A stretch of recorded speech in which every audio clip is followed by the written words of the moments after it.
So this is going to be the second 10th grade passage that I'm going to have you read, all right? So the first one was kind of a warm up, get things going, and then this one I'm going to time you, but like I said, read it just how you read the first one. It's perfectly fine. If you don't know a word, sound it out. Same exact thing as last time, okay? And you can start whenever you're ready. The Renaissance, a period of cultural rebirth that swept through Europe from the 14th to the 17th century, marked a pivotal transition between the medieval and early modern eras. This intellectual and artistic revolution originated in Italy, particularly in the vibrant city-state of Florence, before spreading across the continent. The term Renaissance itself means rebirth in French,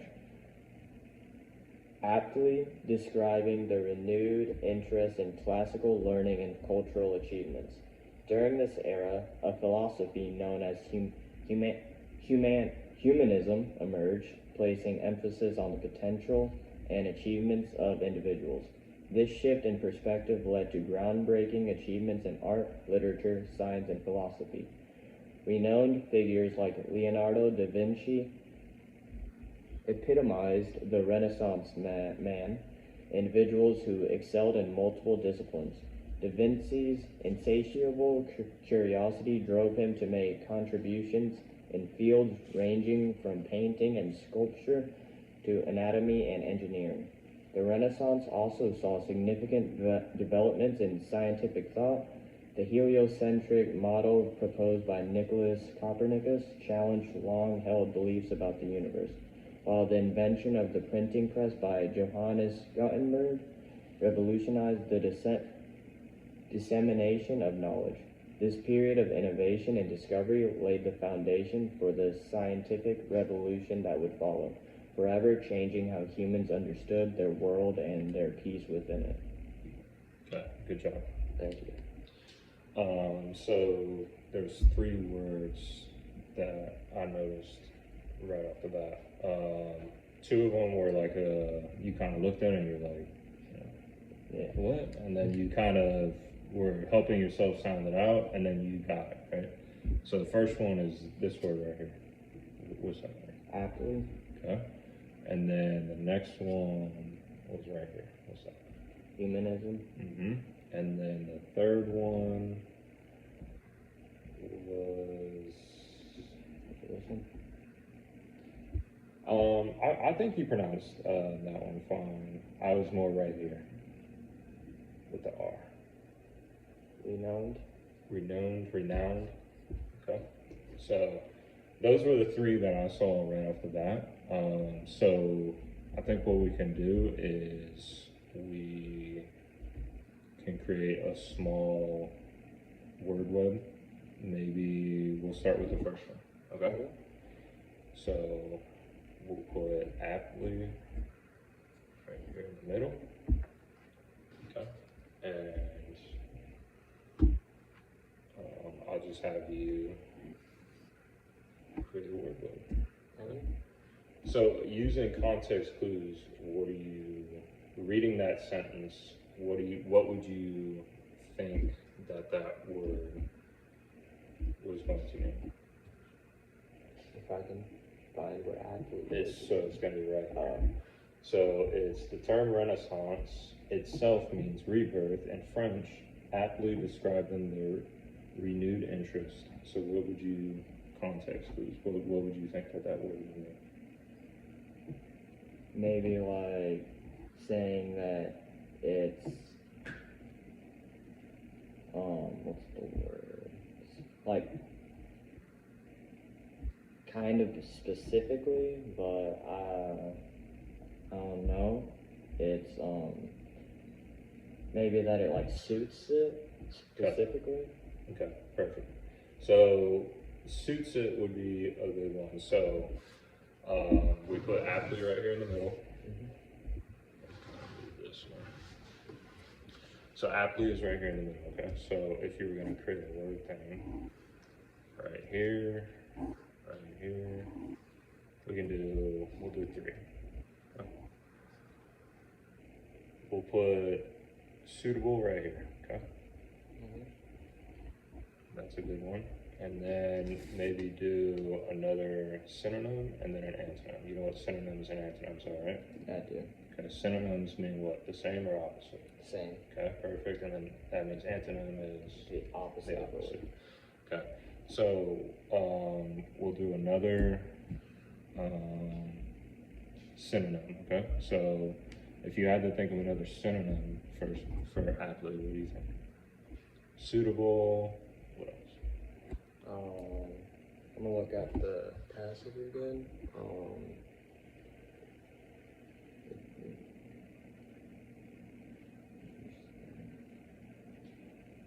Maybe that it fits it. Fits it. Perfect. So we'll go fitting. Fitting. Okay, or maybe fittingly. Okay. And then the third one, we'll do an antonym. So fit. what's the opposite of fittingly? It doesn't belong. So what do you normally put in front of a word that would make it the opposite of it? So the word used, right? So You have unused, used, unfittingly. Unused. So we could do unfittingly, which would be an antonym of that, right? So unfittingly. Okay. Okay, perfect. I want to do another one. Let's do renowned. Okay. Renowned. So I'll have you look back at the passage and we'll create, this time we'll do 2 antonyms, 1 synonym. Okay? Okay.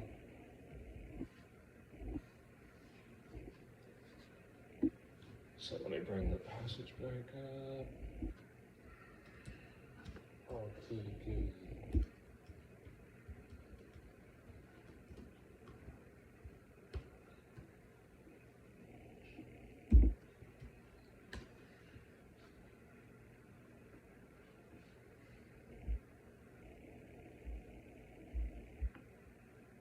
So in the passage, right, it says, the shift in perspective led to groundbreaking advancements in art, literature, science, and philosophy. Renowned figures like Leonardo da Vinci, and then it goes on to name other popular figures, okay? So what would you think that renowned means? What's a synonym for renowned, if you had to guess? Off of that. Maybe it was notable or Notable, okay. What's another word for notable? That's a good one, I like that one. It's celebrated or Okay. So if I had to say, oh, everybody knows Lionel Messi. He's so what? He's so starts with famous. Famous. Okay, so that's another one for now. But I put notable because that one's good. That one's perfect. Okay, so that's our one synonym. So now the other 2 are going to be antonyms, which are going to be the opposite. So, what's the opposite of somebody who's famous or renowned or notable? What would be another word? Could infamous be used, or that's Infamous? kind of famous but a different way, like a bad way, so probably not. It's not a bad one. What if you, what about somebody that's always recognized, right? Somebody that's always recognizable. So what did we say up here? If something's the opposite, what do you put in front of it? Someone that's not known, unknown could be. Okay, unknown, that's fine. So what's the prefix of that word unknown? What is it? Unknown. Right? So being known means that you're famous, and then the unknown. So let's do one more incident for now.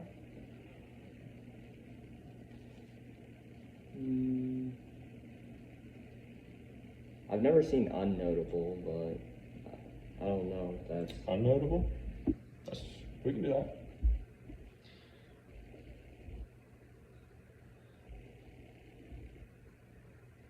I think obscure would work too, but Obscure? Okay, let's do that one. I like that one.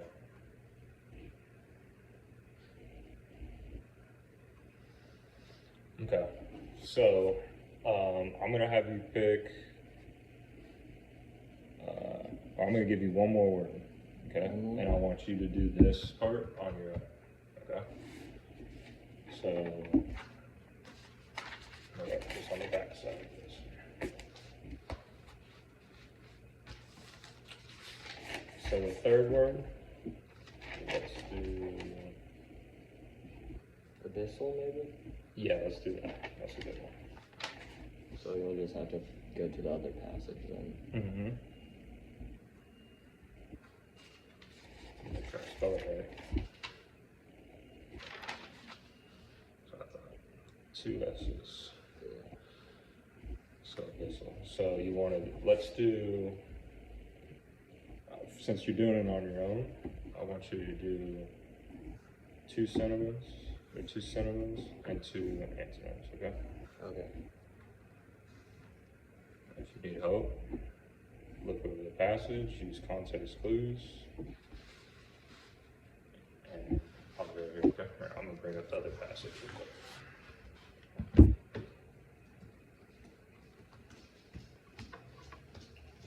Here comes the dog. So, I mean, right off the bat, when we were talking about this, what did I say, or what did you say when I was like, well, every time you see this word, you should think of what? Like the bottom of the The ocean. bottom of the ocean, which could also be called what? The deep sea. The deep sea. That's perfect. Okay, so there's the passage. So you could have synonyms, and then I don't know if there's too many. I guess there would be antonyms for that too. Yeah.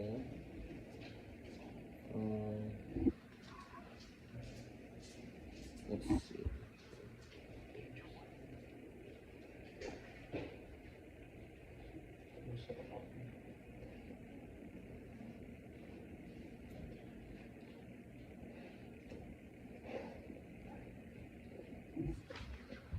Do you think is deep sea like count as one word, or could I use that as a synonym? I would go like the hyphen. The hyphen. Yeah.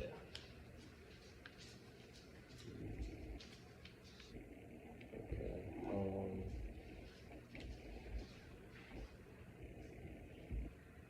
I guess it's being used as like an extreme word, like as if it's a hyperbole or something. So I might be able to, Hyperbole? or yeah, Yeah. hyperbole. So like,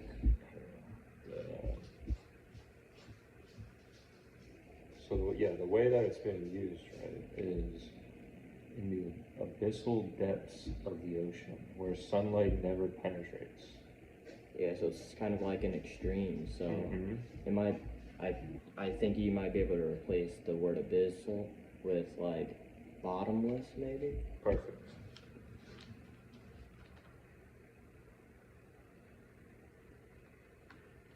And now for 2 antonyms. Well, if we're thinking bottomless, then word that could be.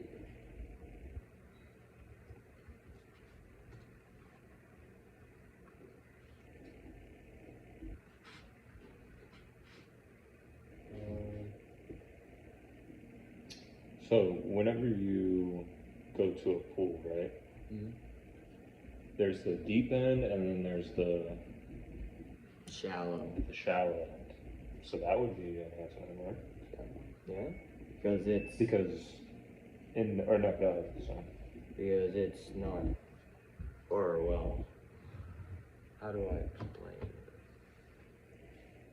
One of them like goes all the way down, like you might not be able to see the end, and then the other one, the end's pretty obvious, like you can see it. Yeah, like in that, how they were saying where the light never penetrates, right? Where Yeah. In the shallow, where the ocean pretty much just begins, the light's always penetrating, right? Yeah, so you can see it. So, yep, you can see it. So that would be the shallow.